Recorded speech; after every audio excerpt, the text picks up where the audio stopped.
time. If they want to play those games, that's perfectly fine. In our home, our attitude is simply that games are the one medium that takes screen time and turn it into some form of problem solving, or some form of moving your body, or some form of work that takes more than sitting there watching a show.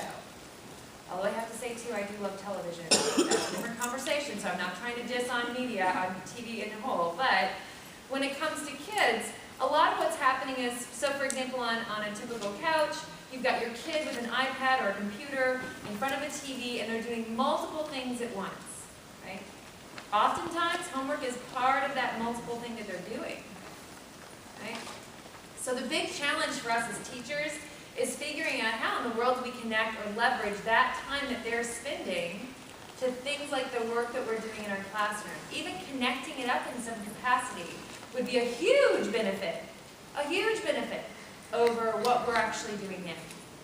I spent a long time, so let me back up and say, so I'm from University of Wisconsin. I'm a researcher at heart. I've spent lots and lots of time with kids, particularly kids who are considered at risk, especially in areas like literacy. That's near and dear to my heart. I help direct a center called the Games Learning and Society Center, which I'll talk about today. I was on leave and did work as a White House senior policy analyst advising President Barack Obama on matters around digital technology and youth games, which is crazy. When they first asked me to take this job, I was like, I'm sorry, is this a prank call?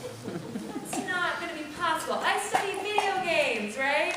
This is like the topic everyone in America loves to beat up on video games. Even gamers make fun of video games, right? You can't get any nerdier on the one hand and also sort of suspect on the other.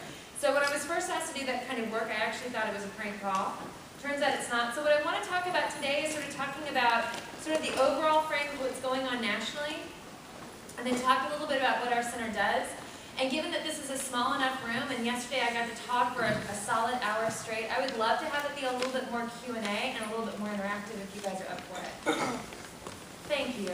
Conversations are so much more helpful than listening to me drill on and on and on, which I will do. Thank you. But I am a talker. So really, let's just have some interaction. Everyone, are we good to go? So let me dive in a little bit about what's going on nationally. And let me keep an eye on my time, because as I said, I like to blather.